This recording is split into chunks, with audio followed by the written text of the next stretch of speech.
നമസ്കാരം പ്രിയപ്പെട്ടവരെ, എല്ലാവർക്കും സുഖമാണെന്ന് വിശ്വസിക്കുന്നു. പ്രിയമുള്ളവരെ, ഇന്ന് കണ്ണൂർ സർവകലാശാലയിൽ SFI നടത്തിയ ഒരു പരിപാടി ഉദ്ഘാടനം ചെയ്യാനെത്തിയ SFIയുടെ അഖിലേന്ത്യാ ജോയിന്റ് സെക്രട്ടറി ഐഷ ഘോഷിനെ കണ്ണൂർ സർവകലാശാല VC അവരുടെ സന്ദർശനത്തിന് അനുമതി കൊടുത്തില്ല. എന്തുകൊണ്ട് അനുമതി കൊടുത്തില്ല എന്ന് നമ്മൾ ചിന്തിക്കുമ്പോൾ SFI പോലെ തന്നെ സംഘപരിവാറും RSSും പേടിക്കുന്ന മറ്റൊരു പെൺപുലിയാണ് ഐഷി ഘോഷ്. ഡൽഹിയിലെ ജന്തർ മന്ദറിൽ നടന്ന സമരച്ചൂട് സാവധാനം കെട്ടടങ്ങുമെന്നാണ് അന്ന് ഭരണകൂടം വ്യാമോഹിച്ചത്. എന്നാൽ അടിച്ചമർത്തലുകളുടെയും പ്രതികാര നടപടികളുടെയും പുതിയൊരു അധ്യായനത്തിന് ഡൽഹിയിൽ പോലീസ് അവിടെ തുടക്കം കുറിച്ചിരുന്നു. സമരം അവസാനിച്ചതല്ല, പുതിയൊരു കനൽ അവിടെ എരിയുകയായിരുന്നു. ആ കനലിന്റെ പേരാണ് ഐഷി ഘോഷ്.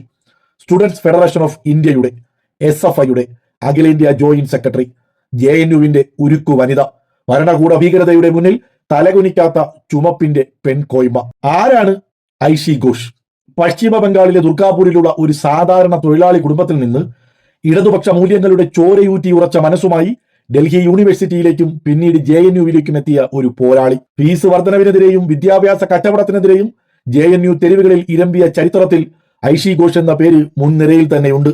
13 വർഷത്തിന് ശേഷം SFIയിൽ നിന്ന് JNU സ്റ്റുഡൻസ് യൂണിയൻ പ്രസിഡന്റായി തിരഞ്ഞെടുക്കപ്പെട്ട അവൾ ക്യാമ്പസിനെ ഒരു വിപ്ലവ ഭൂമിയാക്കി മാറ്റി. JNUവിലെ സമരങ്ങൾ കേവലം ഫീസ് വർധനവിനെതിരെയുള്ളത് മാത്രമായിരുന്നില്ല, അത് ഇന്ത്യൻ ഫാസിസത്തിനെതിരെയുള്ള ജീവൻ മരണ പോരാട്ടമായിരുന്നു. ആ പോരാട്ടത്തെ ഭയന്ന ഭരണകൂട ഭീകരതയുടെ മുഖംമൂടി ധരിച്ച ഗുണ്ടകൾ 2020 ജനുവരിയിൽ JNU ക്യാമ്പസിലേക്ക് ഇരച്ചു കയറി. ഇരുമ്പ് ദണ്ഡുകളും വടിവാളുകളുമായി വിദ്യാർത്ഥികളെ വേട്ടയാടി. അന്ന് ആ മുഖമൂടിധാരികളുടെ ക്രൂരമർദ്ദനത്തിൽ ഐഷി ഘോഷിന്റെ തല പിളർന്നു, നെറ്റിയിലൂടെ ചോര കുത്തിയൊഴുകി. ലോകം ഞെട്ടലോടെ ആ കാഴ്ച കണ്ടു. പക്ഷേ ആ ചോര വീണ് കിടന്നത് ആ സമരഭൂമിയിലായിരുന്നു. ചോരയൊലിക്കുന്ന മുഖവുമായി കെട്ടടങ്ങിയ വേദനയോടെ അവൾ മൈതാനത്തേക്ക് വീണ്ടും തിരിച്ചെത്തി. ഉയർന്നു വന്ന അവളുടെ വാക്കുകൾ ഇന്ത്യൻ യുവതയുടെ രക്തം തിളപ്പിച്ചു. ഞങ്ങൾ ഒരിക്കലും ഭയപ്പെടില്ല, ഈ ക്യാമ്പസിന്റെ അവകാശങ്ങൾ ഞങ്ങൾ ആർക്കും വിട്ടു കൊടുക്കുകയുമില്ല. ആ തലയിലെ ചോര ഒരു പാടല്ല, അത് ഫാസിസത്തിനെതിരെയുള്ള പോരാട്ട ചരിത്രത്തിലെ മായാത്ത ഒരു മുദ്രയാണ്.